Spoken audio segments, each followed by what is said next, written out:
The billionaire's secret. Love, his best friend's sister, stole his heart, and he can't let her go.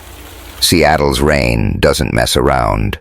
It's not the polite drizzle you see in movies. It's a full-on assault. Sheets of water slamming against windshields, turning the city's steep streets into rivers.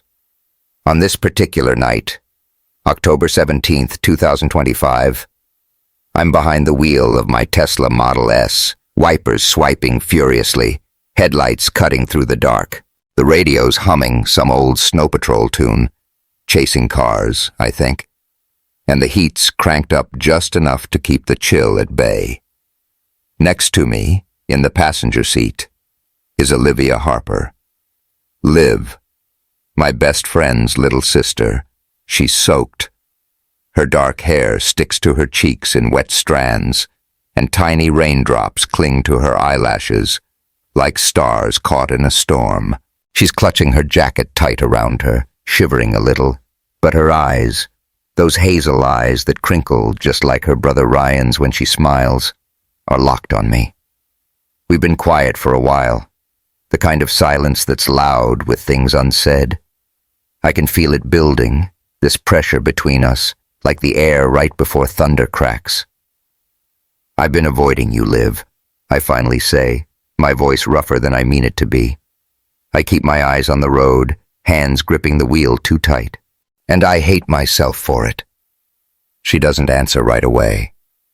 I hear her shift, the wet fabric of her jacket rustling. Then, soft as the rain tapping the roof, she says, "Me too. I've been avoiding you too, because of what keeps almost happening." A pause. Because of Ryan. Her brother's name lands like a punch. Ryan Harper, my best friend since we were 7, the guy I'd take a bullet for without blinking, the guy whose little sister I'm sitting next to right now, heart hammering like I'm some dumb teenager again. I turn to look at her just for a second, and that's my mistake. Her eyes are wide, raw, like she's daring me to say it out loud, to admit what we've both been dodging for weeks. The car slows at a red light, rain streaking the windows, blurring the world outside. I don't know who moves first. Maybe it's me, maybe it's her. But suddenly we're close, too close, and then her lips are on mine. It's not soft or tentative.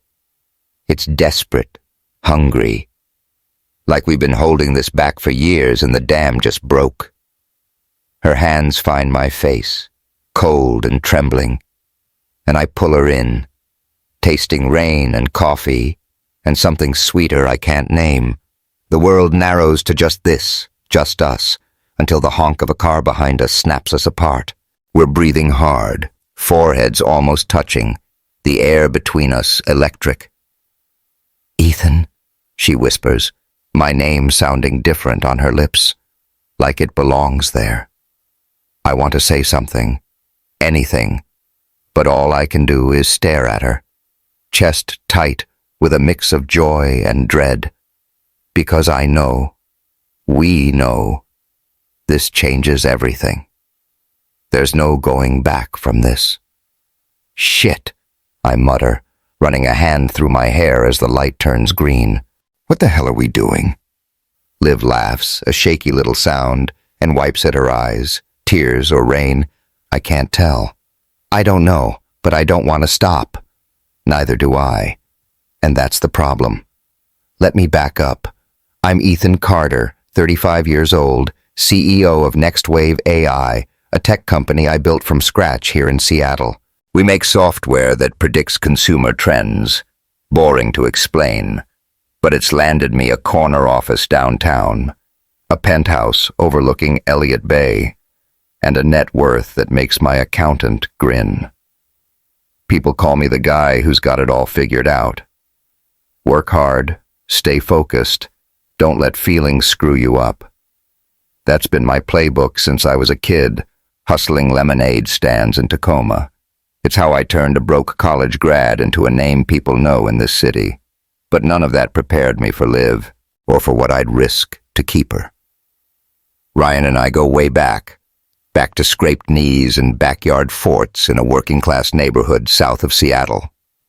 Tacoma's not glamorous. Think rusty shipyards, dive bars, and the faint smell of Puget Sound. But it's home. We met in second grade when he tackled me during recess over a dodgeball argument. 10 minutes later, we were splitting a Snickers bar and swearing we'd be brothers forever. That was us, Ethan and Ryan, the unbeatable duo. We built tree houses out of scrap wood, snuck beers in high school, celebrated my first million together over cheap tacos. He's the one constant in my life, the guy who'd show up at 3 a.m. if I needed him, no questions asked. And then there was Liv. Olivia Harper, 4 years younger. The annoying tag-along who'd barge into our video game marathons with her stuffed bunny or spill soda all over my Pokemon cards just to get a reaction. I'd ruffle her messy ponytail and tell her to scram. Ryan would roll his eyes and say, "She's harmless, man, just ignore her." Sometimes I'd cave, help her with math homework when Ryan was off shooting hoops, or let her hang out when she'd promised to be quiet. She was just there, a fixture. Ryan's kid sister with the gap-toothed grin and the habit of doodling on everything. After college, life pulled us in different directions. I stayed in Seattle, chasing the tech boom. Ryan settled in Tacoma, working as a civil engineer, building bridges, literal ones, not the metaphorical kind I'd need later. We kept up our routine, beers every Thursday at a dive called Rusty Anchor, swapping stories about work and women and whatever else. Liv? She faded into the background. Went off to London for grad school, studying something about marine biology. Ryan would mention her now and then. Lives in England, says the fish there suck. Or, Liv's finishing her master's, smartass runs in the family. I'd nod, sip my IPA, and move on. She was a memory, a footnote in the Harper saga. Until she wasn't. Seattle's a city that wears its mood on its sleeve. Gray skies, coffee shops on every corner, the kind of damp that seeps into your bones. I love it, though. The way the Space Needle pokes through the fog, the hum of ferries crossing the Sound, the buzz of a city that's half hipster, half hustler. My penthouse sits high above it all, floor-to-ceiling windows, framing the chaos below. It's where I crash after 14-hour days at Next Wave, where I've got everything I thought I wanted. Sleek furniture, a fridge stocked with craft beer, a view people pay millions for. But lately it's felt empty. Like all the success I've chased doesn't fill the quiet. Ryan's the one who keeps me grounded. Last Thursday, we're at the Anchor, him in a flannel that's seen better days, me in a jacket that cost more than his rent. He's griping about a new project, some overpass in Puyallup that's a logistical nightmare. "Boss is riding my ass," he says, cracking open a Coors Light. "You ever think about ditching the suits and joining me out there?" "Nah," I laugh, leaning back in the booth. "I'd rather debug code than deal with concrete. Besides, someone's got to keep you in line." He grins, that lopsided smirk I've known forever. "True. You're my rock, man. Always have been. If shit hits the fan, you've got my back, right?" "Always," I say, clinking my bottle against his. It's a promise I've never questioned. Not then, anyway. Liv doesn't come up that night. She's been back in Seattle a few months, working at the University of Washington. But Ryan barely mentions her. I don't ask. Why would I? She's just Liv. The kid who once drew a mustache on my yearbook photo and thought it was hilarious. I've got no clue she's about to walk back into my life and turn it upside down. So how did I get here? From sipping beers with Ryan to kissing his sister in my car, rain hammering down like it's trying to drown us both. How did I go from having it all figured out to screwing up everything I cared about? That's the story I'm going to tell you. One about love, loyalty, and the kind of choices that keep you up at night. Stick around, because this is just the start. Things are about to get messy. Hey, if that kiss in the rain got your heart racing, hit that subscribe button and tell me in the comments, Have you ever had a moment where everything changed in a heartbeat? I want to hear your stories. Let's keep this going. Seattle doesn't do subtle. The city's got this raw, moody vibe. Half the time it's raining, the other half it's threatening to. Tonight, though, it's all dressed up. I'm at the Fairmont Olympic Hotel downtown, a swanky old place with chandeliers that look like they belong in a Gatsby novel and marble floors that echo every step. It's the annual Next Wave Gala. Black tie, big donors, the kind of event where I'm supposed to smile, shake hands, and pretend I don't hate small talk. My tux feels too tight around the shoulders, and the whiskey in my hand is the only thing keeping me sane. The room's buzzing, tech execs in tailored suits, philanthropists dripping in jewelry, waiters weaving through with trays of champagne flutes. I'm halfway through a conversation with some venture capitalist who won't shut up about blockchain when I hear it. A laugh, not the fake, practiced chuckles floating around me, but something real, rich and unguarded, cutting through the noise like a lighthouse beam. It tugs at something in my brain, a memory I can't quite place. I turn my head, scanning the crowd, and that's when I see her. She's across the room, standing near a table piled with auction pamphlets, wearing a simple blue dress that somehow outshines every over-the-top gown here. Her dark hair's pulled back loose, a few strands falling free, and she's talking to some gray-haired guy in a bow tie, her hands moving like she's painting the air. Olivia Harper, Liv, Ryan's little sister, except she's not little anymore. She's all grown up and I didn't see it coming. I blink, like maybe I've had too much whiskey and my brain's playing tricks. But no, it's her. Those hazel eyes crinkle at the corners when she smiles, just like Ryan's. But everything else? New. The way she holds herself, shoulders back, confident. The curve of her neck, the way she tilts her head when she laughs. This isn't the kid who used to spy on us from behind the couch, giggling when we caught her. This is a woman I don't know, and damn if that doesn't throw me off balance. Ethan Carter, you still with me? The blockchain guy says, snapping me out of it. I mutter some excuse, bathroom, drink refill, whatever, and make a beeline across the room. The closer I get, the more I'm sure it's her. She's mid-sentence when our eyes meet, and her laugh falters, just for a split second. Recognition flashes between us, and before I can overthink it, she excuses herself from bow tie guy and heads straight for me. No hesitation, no shyness, just Liv, walking over like she owns the place. Ethan Carter, she says, stopping a few feet away, her voice warm with a tease I don't expect. Still Ryan's shadow, huh? I grin, despite the weird flip my stomach does. And you're still crashing my parties, Harper? What's it been, 7 years? 8, she corrects, smirking. But who's counting? We stand there, sizing each other up, the gala fading into background noise. Up close, she's even more different, taller, sharper, with this energy that pulls you in. She smells like rain and something floral, probably from that damp Seattle air clinging to her. So, I say, shoving my hands in my pockets to keep from fidgeting, what brings you back to the land of coffee and grunge?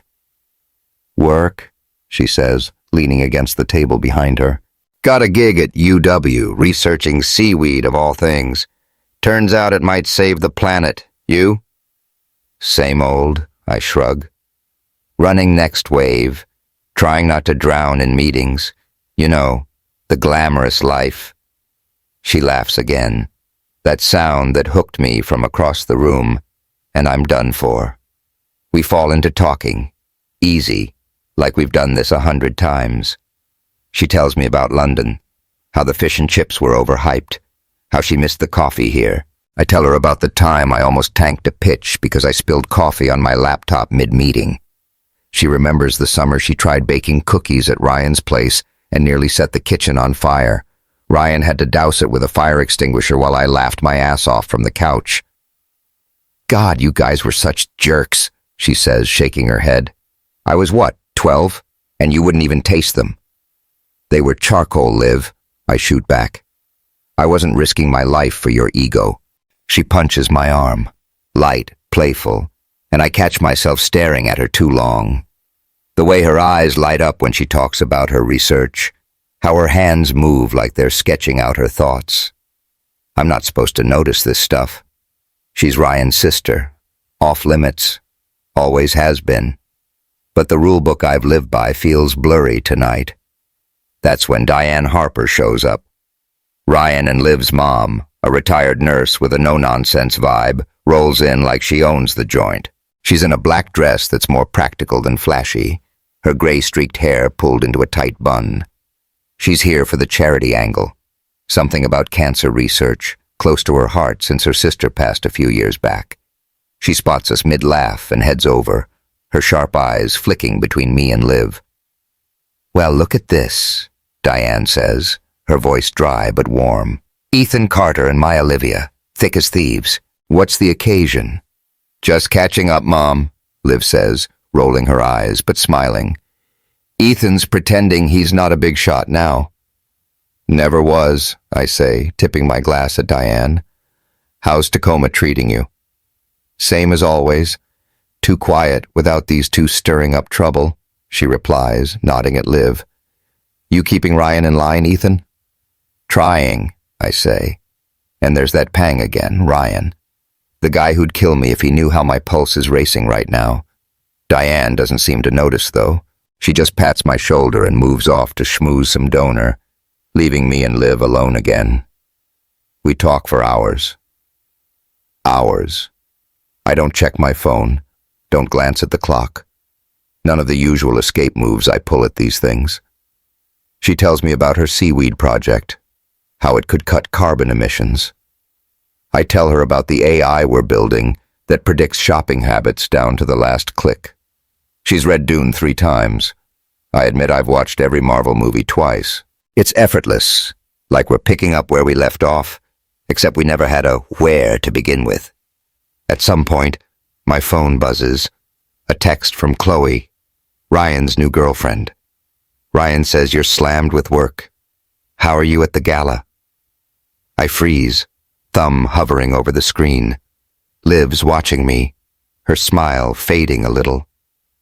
Everything okay? She asks. Yeah, I lie, pocketing the phone. Just work stuff. She nods, but there's a flicker in her eyes, like she knows I'm full of it. The moment stretches, heavy with something I can't name. Then she says, Ryan's doing good, huh? Still building bridges like a badass. Yeah, I say, forcing a grin. He's the real deal. Her brother's name hangs there, a reminder of the line I'm towing. I should walk away, tell her goodnight, get back to my whiskey and my safe, predictable life. But I don't. I stay, and we keep talking until the lights dim and the crowd thins out. I'm back in my penthouse later, the city sprawling out below me, all wet streets and glowing signs. The gala's a blur, except for her. Liv's laugh keeps replaying in my head, that blue dress, the way she said my name like it meant something. I flop onto the couch, staring at the ceiling, telling myself it's nothing. She's just Ryan's sister, a blast from the past, that's it. But I know I'm lying. Something shifted tonight, and I can't unfeel it.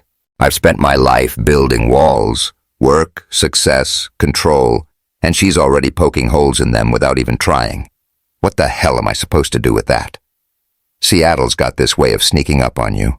One minute you're fine, the next you're staring out at the gray expanse of Puget Sound, wondering how you got so tangled up in your own head. It's been a week since the gala, and I can't shake Liv. That laugh, those eyes, the way she made a room full of suits and champagne feel like a backyard barbecue. I keep telling myself it's nothing, just nostalgia, a blast from the past, but every time my phone buzzes, I'm hoping it's her. Work's a grind lately.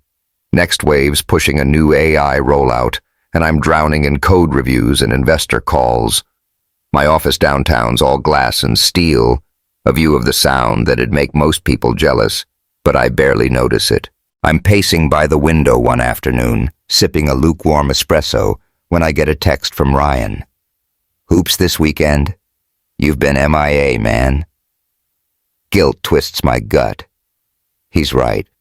I've been dodging our usual Thursday beers, blaming work. Truth is, I don't know how to look him in the eye without thinking about his sister. I fire back a quick, "Yeah, I'm in," then toss my phone on the desk like it's hot. That's when I do something stupid. I scroll through my contacts, find Liv's name, added it after the gala, told myself it was no big deal, and shoot her a message. "You still owe me for not tasting those burnt cookies back in the day. Coffee sometime?" It's casual, friendly, safe.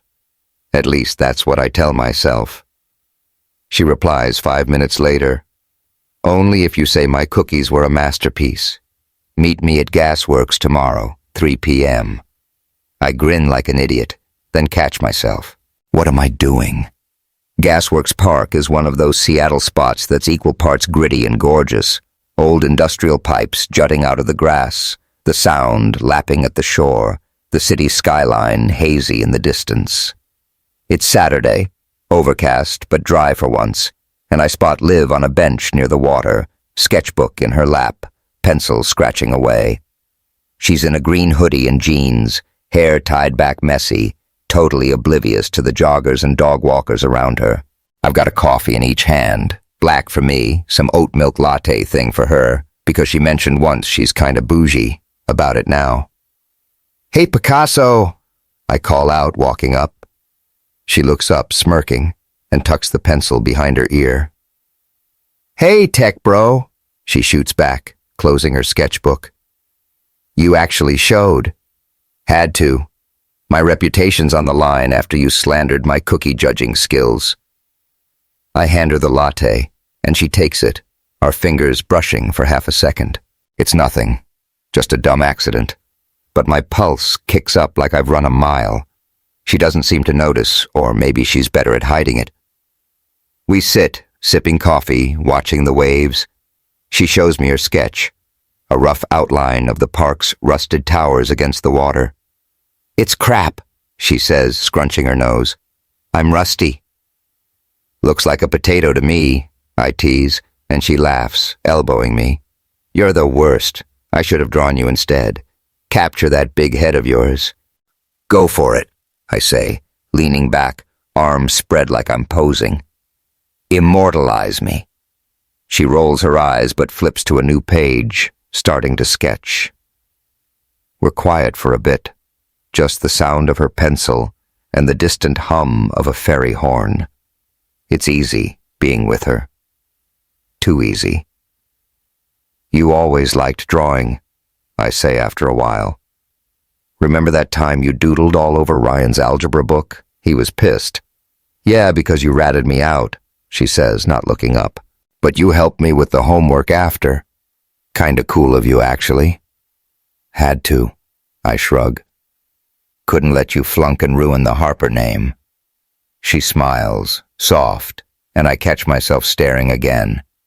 Shit. I clear my throat, nod at the sketch. "How's it coming?" "Done," she says, holding it up. "It's me, rough, but good. The jawline's right, the messy hair. Not bad for a potato, huh?" "Not bad at all," I say, and our eyes lock a little too long. I look away first, out at the water, heart thudding. This is fine. We're just friends, right? After that, it's like we can't stop. We start texting, dumb stuff at first, like her sending me a pic of a seaweed sample with "Meet my new boyfriend," or me sending her a screenshot of a crashed code line with "Save me." But it snowballs. I suggest a photography exhibit at the Seattle Art Museum. Tell Ryan we should all go, knowing he'll probably bail. He does. Says he's swamped with work, and it's just me and Liv wandering through dim galleries, whispering about the shots like we're art critics. "Ryan's missing out," she says, snapping a sneaky photo of me next to some abstract piece that looks like a blob. Yeah, I say, but I'm glad he's not here. Guilt gnaws at me, but I shove it down. We're not doing anything wrong. Not yet. Then there's the day Diane catches us. We're at Gasworks again. Liv's sketching. I'm pretending to read a work email, but really watching her. Diane's walking her dog, a scruffy mutt named Buster, and she stops dead when she sees us. Well, well, she says, hands on her hips. You two seem close lately. Anything I should know? Liv laughs it off. Just hanging out, Mom. Ethan's keeping me entertained. Uh-huh, Diane says, eyeing me. You're a busy guy, Ethan. Nice to see you making time for my girl. Always, I say, grinning, but her look lingers, sharp, like she's peeling back layers I don't want her to see. She leaves after a minute, Buster tugging her along, but it sticks with me. Does she suspect something? Does Ryan? The real kicker comes a few days later. We're grabbing coffee at this hole-in-the-wall spot near UW, narrow counter, chipped mugs, the kind of place that smells like burnt beans and damp wood. Liv's telling me about a research snag, her hands waving like usual, and I'm passing her my cup to share because hers ran out. Our fingers touch, longer this time, not an accident. Her skin's warm, mine's cold from the AC, and neither of us pulls back right away. The air shifts, heavy, and I see it in her eyes. She feels it too. Oops, she says, laughing too loud, yanking her hand back. Coffee sloshes over the rim, splattering us both. God, I'm a mess. Nah, I'm the klutz, I say, grabbing napkins, but my voice is off, too high. We're both blushing now, fumbling to clean up, and the barista shoots us a look like we're nuts. Liv's cheeks are pink, her hands shaky as she dabs at her sleeve, and I'm cursing myself for not letting go sooner, or for wanting to hold on longer. Guess we're even now, she says, forcing a grin. No more cookie debts. Yeah, I mutter, but my head's spinning. That touch, it was nothing, right? Just a dumb moment, but it's replaying in my brain like a glitchy video, and I can't stop it. Back home that night, I'm sprawled on my couch, the city lights bleeding through the windows. My phone's next to me, glowing with a new text from Liv. See you tomorrow? Lab's a drag without your bad jokes. I stare at it, thumb hovering. I should say no. Make an excuse. Put some distance between us before this gets out of hand. But I don't. I type back, only if you bring better coffee, and hit send. Tyler, my COO, warned me the other day. We're in the office, him scarfing a sandwich, me staring at a spreadsheet. Dude, he says, mouth full. You're playing with fire. Ryan's not the forgiving type. You know that. I brushed him off. Told him he's overthinking it, that Liv and I are just friends. But lying here now, phone buzzing with her reply. Deal, potato head. I know he's right. I'm stepping into something I can't control, and Ryan's shadow is looming bigger every day. Seattle's rain is relentless. It's late October now, and the city's locked in one of those storms that makes you wonder if the sun's ever coming back. I'm holed up in my office at Next Wave, the glass walls streaked with water. Downtown, a blurry mess of lights below. It's past 8 p.m., and I'm still here. Spreadsheets open, coffee cold, trying to focus on anything but the mess in my head. Liv's been a constant buzz under my skin since that coffee spill last week. We've kept up the texting, the meetups, the just friends routine, but it's a lie, and we both know it. Every laugh, every glance, it's pulling me in deeper, and I'm running out of excuses to stay away. My phone lights up on the desk, cutting through the quiet. It's Liv, stuck at UW.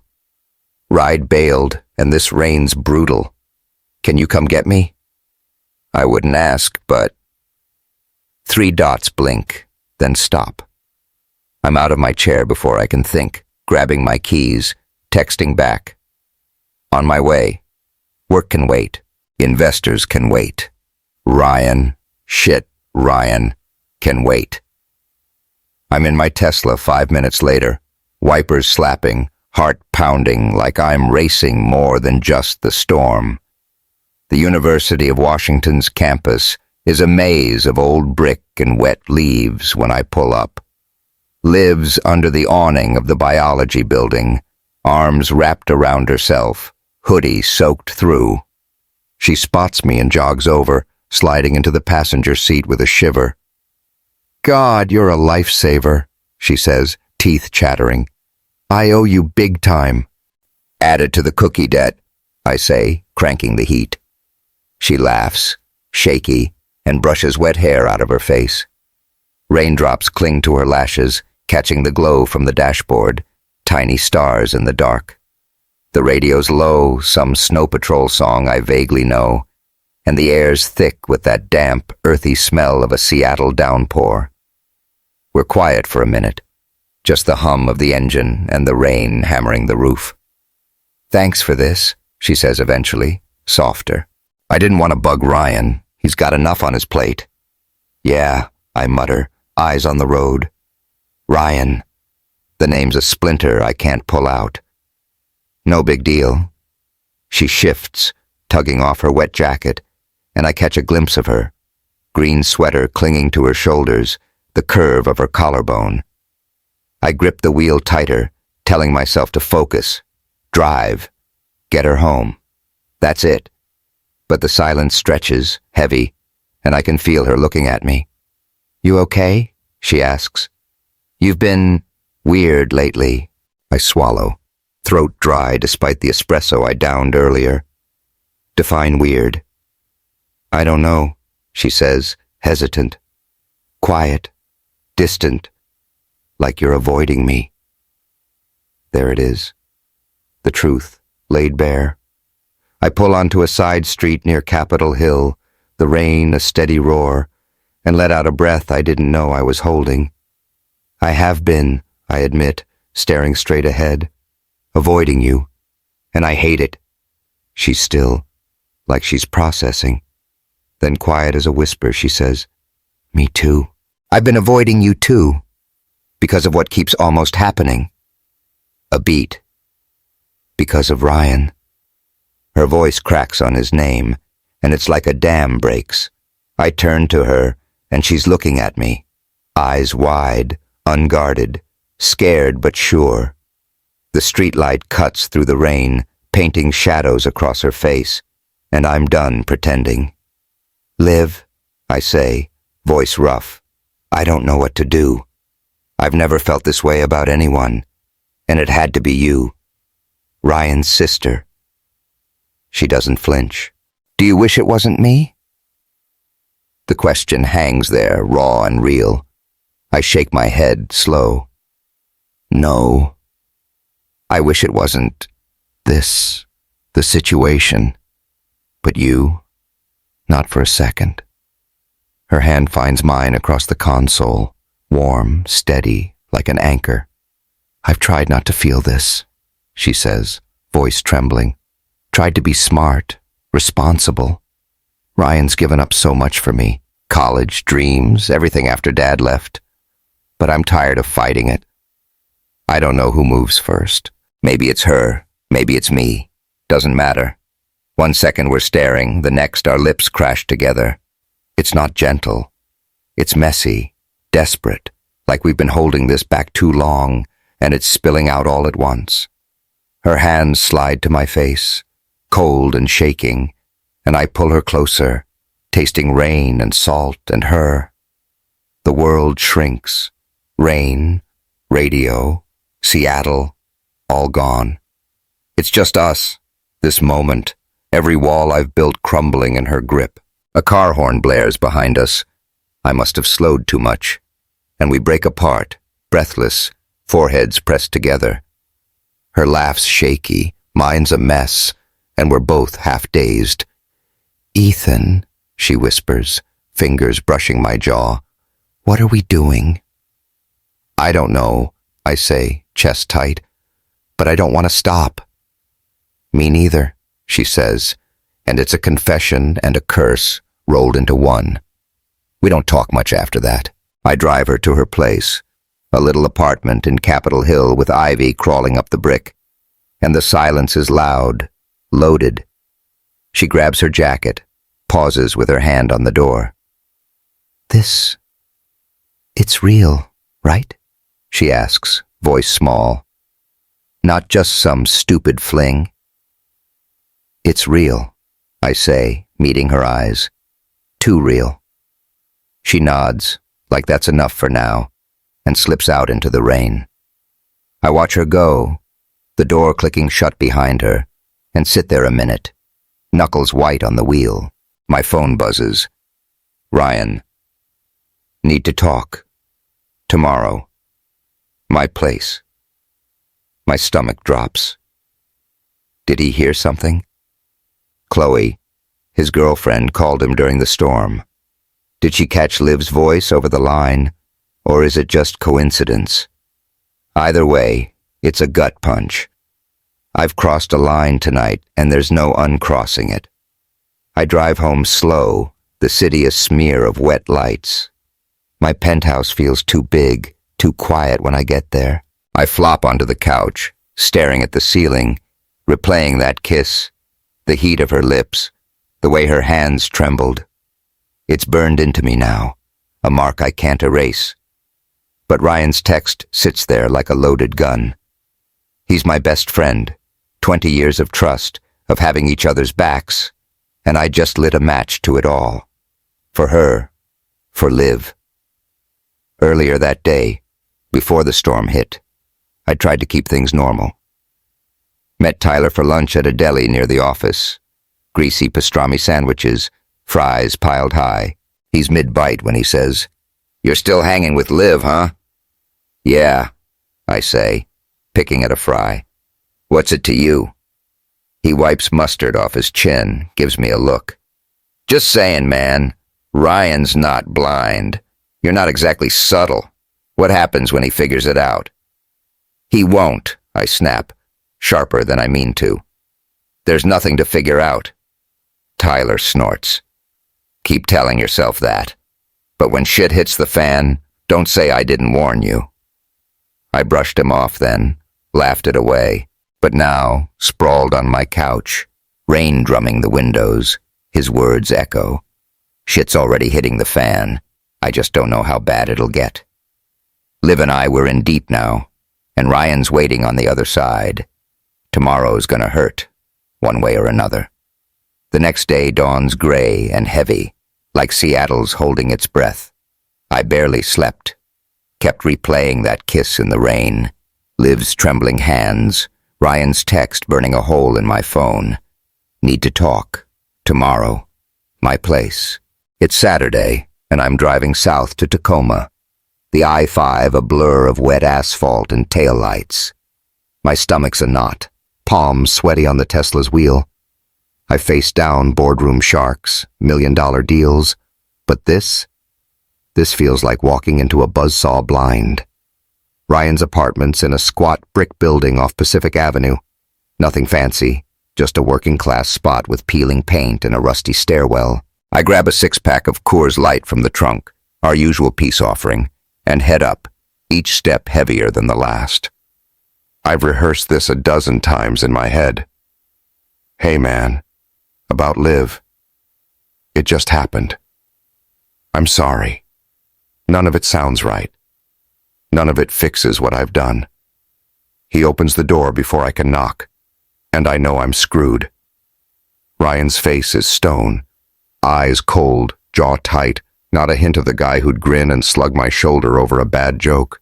He's in a faded Huskies sweatshirt, hair messy like he's been running his hands through it.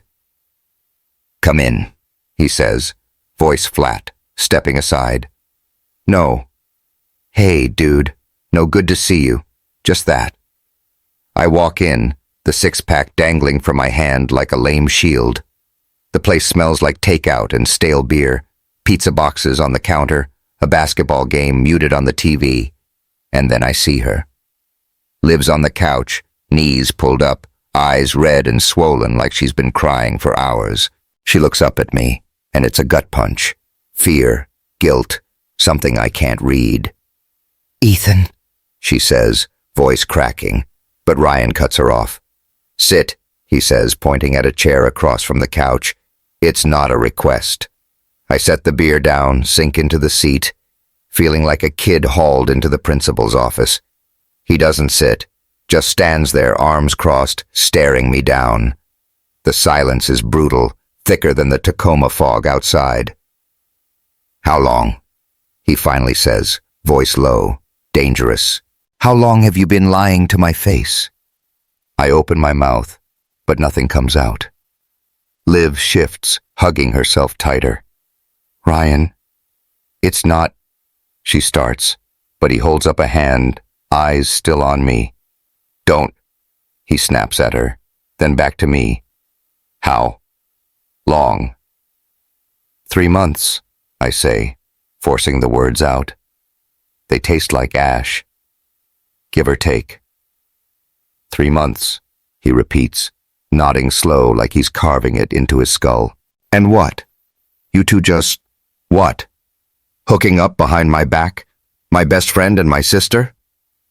"It's not like that," Liv says, standing now, voice rising. "Ryan, this isn't some fling. We didn't mean for it to happen." "Didn't mean it," he cuts in, turning on her. "You didn't mean to sneak around for 3 goddamn months? To lie to me every time we talked?" He's shaking now, fists clenched, and I'm on my feet too, instinct kicking in. "Ryan, listen," I say, hands up like I'm calming a wild animal. "It's serious. I love her, man. We were gonna tell you." "Love?" He laughs, sharp and bitter, stepping closer. "You don't get to pull that card, Ethan. 20 years, 20 fucking years, I've had your back. Through every breakup, every screw-up, every win. And this is how you repay me? By screwing my sister." "It's not about you," I say, desperate, voice cracking. "What Liv and I have, it's real. It matters." He stares at me, and it's like looking at a stranger. The guy who'd crash on my couch after a fight with his dad, who'd high-five me when Next Wave hit its first million. He's gone. "My sister," he says, shaking his head.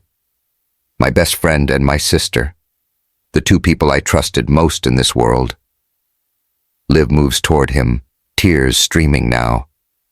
"Mike, please, this isn't just some mistake. We love each other." Don't, he barks, one word stopping her cold. "You've both made your choice. Now I'm making mine." He turns to me, eyes ice. "Get out, both of you. I don't want to see your faces right now." "Ryan," I start, but he's done. He grabs the 6-pack, slams it against the wall, cans explode, beer spraying everywhere, and points at the door. "Out!" he roars, and it's the loudest I've ever heard him. Liv's sobbing, reaching for him, but he pulls away, fists balled like he's holding himself together by a thread. I grab her arm, gentle but firm, and steer her toward the door. She's shaking, whispering, "Ryan, please." But he doesn't budge. The door slams behind us, the sound echoing down the stairwell like a gunshot. Outside, the rain's picked up again, soaking us as we stand on the sidewalk. Liv turns to me, face a mess of tears and anguish. "He'll never forgive us," she says, voice breaking. "Never." I pull her into me, arms tight around her, feeling her tremble against my chest. "He might," I say, but it's a lie and we both know it. Ryan's not the forgiving type, not after his dad walked out, not after his ex cheated. I've seen that look in his eyes before, and it's a wall nothing breaks through. We stand there, rain drenching us, the weight of what we've lost sinking in. It started unraveling that morning. Chloe, Ryan's girlfriend, a sweet blonde who works at a Tacoma bakery, called him during the storm last night. I dropped Liv off, still reeling from the kiss, when Chloe's voice came through his phone on speaker. "Who's that with Ethan?" Sounded like Liv. Ryan brushed it off then. Said it was nothing, probably some work thing. But Chloe's not dumb. She texted him again today, casual but pointed. Saw Ethan's car at UW last night. Liv okay? That's when the dots connected. He called Liv, demanded answers. She broke, told him everything. 3 months of secrets spilling out over a shaky phone line. By the time I got there, he'd already pieced it together. Diane showed up too, right before me. Tried to play peacemaker. Ryan, they're adults, she'd said, voice calm but firm, standing in his kitchen with a mug of tea. Give them a chance to explain. But he wasn't hearing it. They lied, Mom, he'd shot back. For months. That's not a mistake. That's a choice. She left when I arrived, squeezing my shoulder on her way out, eyes sad but not judging. She knew this was a bomb no one could defuse. The drive back to Seattle's a blur. Liv's next to me, staring out the window, silent tears streaking her face. My hands are numb on the wheel, mind racing. I keep seeing Ryan's face. That cold fury, the hurt behind it. 20 years of friendship gone in a heartbeat. And Liv, she's losing her brother, the guy who gave up a full ride to UW to stay home when their dad bailed, who worked double shifts to keep her in school. We did this. I did this. Back at my penthouse, I pour us both a whiskey, neat, strong enough to burn. She takes it, hands shaking, and we sit on the couch, the city a wet smear outside. Was it worth it? She asks, voice hollow. This? I look at her. Red eyes, wet hair, the woman I'd burn it all down for. And I don't know what to say. I don't know, I admit, throat tight. But I can't imagine it any other way. She nods, slow, like she's trying to believe it. We sit there, whiskey untouched, the silence screaming louder than Ryan ever did. Everything's broken now. Friendship, family, trust, and it feels like there's no fixing it. Ryan's gone, and the hole he's left is a chasm I don't know how to cross. Everything's falling apart. Can they fix this? Subscribe to see what happens next and tell me, what would you do if you were Ethan right now? Drop your thoughts in the comments. I'm reading every one. Seattle's quiet tonight. No rain. Just a crisp November chill settling over the city. It's been 2 weeks since that blowout at Ryan's place, and I'm a wreck. The penthouse feels like a cage, too big, too empty, the view of Elliott Bay mocking me with its calm. I've thrown myself into work, staying at Next Wave till midnight, burying myself in code and contracts. But it's a Band-Aid on a broken leg. Every quiet moment, Liv's face flashes in my mind. Those red eyes, that broken whisper. He'll never forgive us. And Ryan, his cold fury, the slammed door. I've lost them both, and the weight's crushing me. Liv's been distant too. We've seen each other a few times. Late-night coffee runs, tense walks along the waterfront. But it's not the same. The joy's gone, replaced by guilt and what-ifs. She's barely sleeping, barely eating, flinching every time her phone rings, hoping it's Ryan. Last night, she showed up at my door, eyes hollow, and dropped a bomb. I got an offer, she said, voice flat. Research position in Boston. They want me there by January. Boston? I echoed, stomach dropping. You're leaving? I don't know, she said, sinking onto my couch. Maybe it's better this way. Maybe we were selfish to think we could have this without breaking everything. I sat next to her, hands clenched, terrified of the answer. Do you want to end it? Us? She didn't look at me, just stared at the floor, tears welling up. I don't know how to choose between the two people I love most. I don't know if I can. Then she left, walked out with a quiet, I need time. and I've been spinning ever since. It's 3 a.m. now, and I'm staring at the ceiling, wide awake. My life's always been about control. Identify the problem, build a plan, execute. It's how I turn Next Wave into a powerhouse. But this isn't a spreadsheet I can fix. I've lost my best friend, and the woman I love might walk away too. Then it hits me. Maybe I've been playing defense when I should have been fighting. Not just for Liv, but for Ryan too. For all of us. I grab a notepad, old school, pen and paper, and start writing. 2 letters, one to Ryan. Man, you're my brother. Always have been. I messed up, not because I wanted to hurt you, but because I found something real with Liv. I should have told you from the start. I'm sorry doesn't cut it, but I'll spend every day proving it if you let me. 1 to Liv. You showed me what matters. Success means nothing without someone to share it with. I love you, not as some thrill, but because you're you. We can't erase Ryan, and I don't want to. I'm fighting for both. I drop Ryan's letter at his apartment before dawn, sliding it under the door, then drive to Liv's place in Capitol Hill. She opens the door, bleary-eyed in a UW hoodie, and I hand her the envelope. Read it, I say, heart hammering. Please. She doesn't invite me in, just stands there in the doorway, tearing it open. Her eyes scan the page, tears spilling as she reads. When she finishes, she looks up, voice trembling. What does this even mean? It means I'm not choosing between you and Ryan, I say, stepping closer. I'm fighting for both. I love you, Liv, not in spite of who you are, but because of it. And part of you is Ryan's sister. Part of me is his friend. We can't run from that. She wipes her eyes, a flicker of hope breaking through. He might never forgive us. He might not, I agree, throat tight. But we have to try. Show him this isn't about betrayal. It's about something worth keeping. She nods, slow, then whispers. Okay. Let's fight. 3 days later, my phone rings. It's Ryan. I pick up, hand shaking, expecting a blowout. I got your letter, he says, voice flat but not hostile.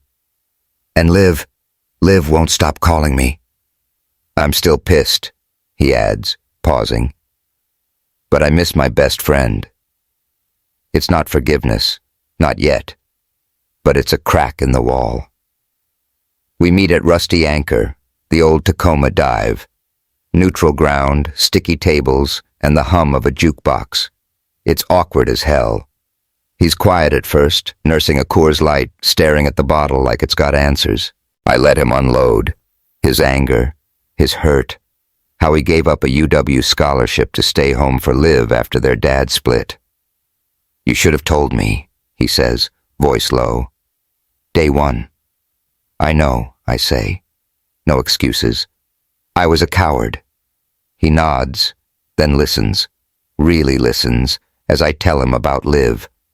How she snuck up on me, how she's not just his sister, but the one person I can't let go. I've never seen you like this, he says finally, studying me. You really love her, don't you? More than I thought possible, I admit. He sighs, heavy. I'm not okay with it. Not yet, but maybe I can try. Rebuilding slow, painful. Family dinners where Ryan barely speaks. Double dates that end in stiff silences. Holidays thick with tension. But there are cracks of light too. Him calling me about a work snag. Him and Liv laughing over some dumb childhood story. 6 months later, at Diane's birthday dinner in her Tacoma backyard, string lights, BBQ smoke, Buster chasing his tail, Ryan pulls me aside. Hurt her, he says, eyes hard, and I'll bury you, friend or not. I won't, I say, and he nods, a blessing his way. That night, Liv blows out her candles, smiling at Ryan, then me, and I know we made it through. 2 years later, she's got my ring on her finger. Ryan's my best man, grumbling about the tux, but there. The path wasn't smooth. Arguments, old wounds, but we faced them, honest this time.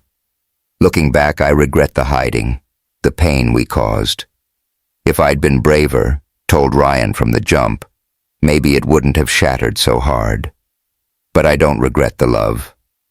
Life's not clean, it's messy, risky, and the best things come when you're scared, but reach anyway.